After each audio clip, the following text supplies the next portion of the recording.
In the small town of Halifax, nestled deep in the forested hills, there was a boy named Jack. Jack was like any other 11-year-old, full of boundless energy and a sense of adventure that often got him into trouble. The town was eerily quiet, with only the sound of crickets chirping in the distance. Jack turned off his flashlight, letting the pale moonlight guide his steps as he wandered down the familiar streets, feeling lost and a sense of unease.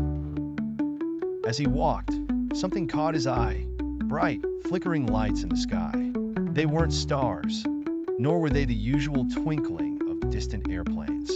No, these lights were closer, more vibrant, and they moved in patterns that made Jack's heart race. Panic surged through him as he turned and ran, the trees blurring around him as he sprinted down the path. Behind him, he heard the deafening crash of the first star hitting the earth, followed by the crackling roar of fire spreading through the dry leaves and branches. In the middle of the clearing stood an enormous crater, glowing with an eerie blue light. At the center of the crater was a massive object, unlike anything Jack had ever seen. Jack's fear was momentarily forgotten as he stared in wonder at the ship.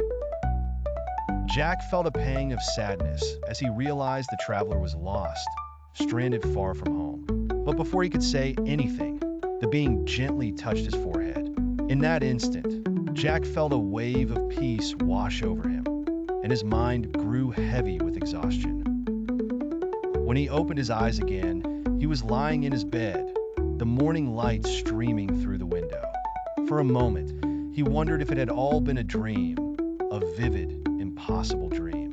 But as he sat up, he noticed something on his nightstand, a small, glowing stone, warm to the touch. Jack smiled, clutching the stone in his hand. He didn't know how, but he knew that the traveler had found his way home. And for the first time in his life, Jack felt a sense of calm, a quieting of the restless thoughts that had always kept him awake at night.